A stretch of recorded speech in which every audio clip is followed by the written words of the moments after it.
Subscribe করুন cooking tube by Natasha অ্যাপি চ্যানেলকে আর বেল আইকন বাটনে ক্লিক করুন লেটেস্ট রেসিপি সবার আগে দেখার জন্য। আসসালামু আলাইকুম, হ্যালো ভিউয়ার্স, ফিরে এলাম নতুন আরও একটি রেসিপি নিয়ে। তৈরি করে দেখাবো নাস্তার রেসিপি। আশা করি আমার আজকের এই ইজি নাস্তার রেসিপিটি আপনাদের ভালো লাগবে। আর ভালো লাগলে বাসায় অবশ্যই ট্রাই করবেন। এই নাস্তার রেসিপিটা ছোট থেকে শুরু করে বড়রা সবাই অনেক পছন্দ করবে। আমার আজকের রেসিপিটি যদি আপনাদের ভালো লাগে তাহলে অবশ্যই লাইক, কমেন্টস অ্যান্ড শেয়ার করুন। চলুন শুরু করা যাক। এখানে আমি নিয়েছি 200 গ্রাম পরিমাণে পুঁই শাক। আর এই শাকগুলোকে আমি খুবই ভালো করে ধুয়ে নিয়েছি।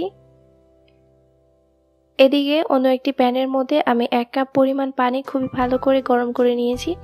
যখন দেখব যে পানির মধ্যে এরকম বলক এসে গেছে তখন ধুয়ে রাখা শাকগুলোকে এর মধ্যে দিয়ে দিব। আর দেয়া হয়ে গেলে হাই হিটে এগুলোকে আমি 5 মিনিট রান্না করব। কিছুক্ষণ পর পর চিমটার সাহায্যে এইভাবে উল্টিয়ে পাল্টিয়ে দিব যাতে শাকগুলো সব সাইড থেকে ভালোভাবে কুক হয়ে যায়।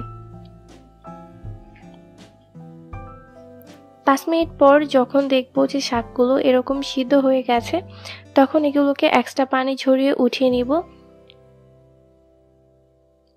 আর এই শাকগুলোকে আমি ঠান্ডা করে নিব। ঠান্ডা করে নেওয়ার পর এক্সট্রা যে পানিটা ছিল সে পানি দিয়ে আমি এগুলোকে ব্লেন্ড করে নিব।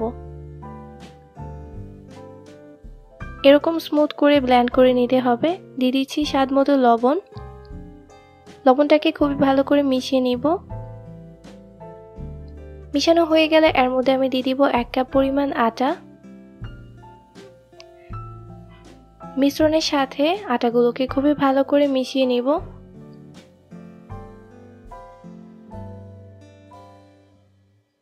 মিশানো হয়ে গেলে যদি মনে হয় ব্যাটারটা অনেকটা ঘন হয়ে গেছে তখন এর মধ্যে আমি অল্প পানি অ্যাড করব। ব্যাটারটা ঘন হয়েছে, এর মধ্যে আমি অল্প অল্প পানি অ্যাড করে আরেকটু পাতলা করে নিব।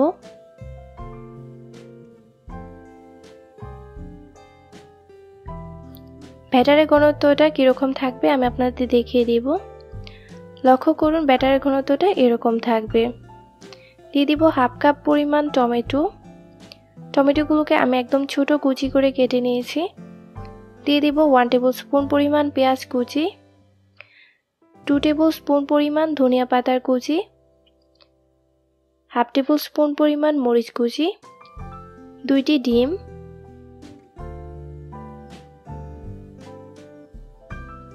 এখন একটি কাঁটা চামচের সাহায্যে সবকিছু এরকম বিট করে মিশিয়ে নেব। আর খুবই ভালোভাবে মিশিয়ে নিতে হবে।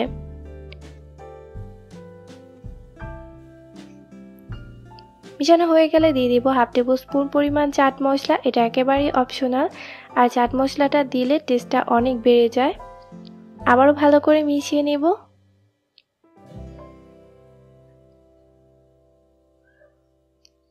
দেখিয়ে দিচ্ছি, লক্ষ্য করুন ঘনত্বটা এরকম হয়েছে।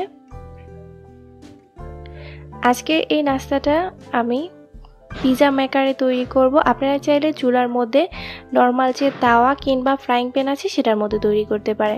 দিয়ে দিলাম 1/2 টেবিল স্পুন পরিমাণ সয়াবিন তেল। তেলটাকে এরকমভাবে চারদিকে ছড়িয়ে দিতে হবে। যখন প্যানটা গরম হয়ে যাবে তখন এর মধ্যে আমি ব্যাটারটা দিয়ে দিব। তারপর এইভাবে ছড়িয়ে দিতে হবে একদম পাতলা করে। পাতলা করে ছড়ানো হয়ে গেলে আমি ঢাকনাটাকে লাগিয়ে দিব। 30 সেকেন্ড পর আমি ঢাকনাটাকে উঠিয়ে নিলাম। যখন দেখব উপর থেকে এরকম সিদ্ধ হয়ে গেছে তখন এটাকে উল্টে দিতে হবে। আমি 2 সাইড থেকে হালকা ব্রাউন করে ভেজে নিব।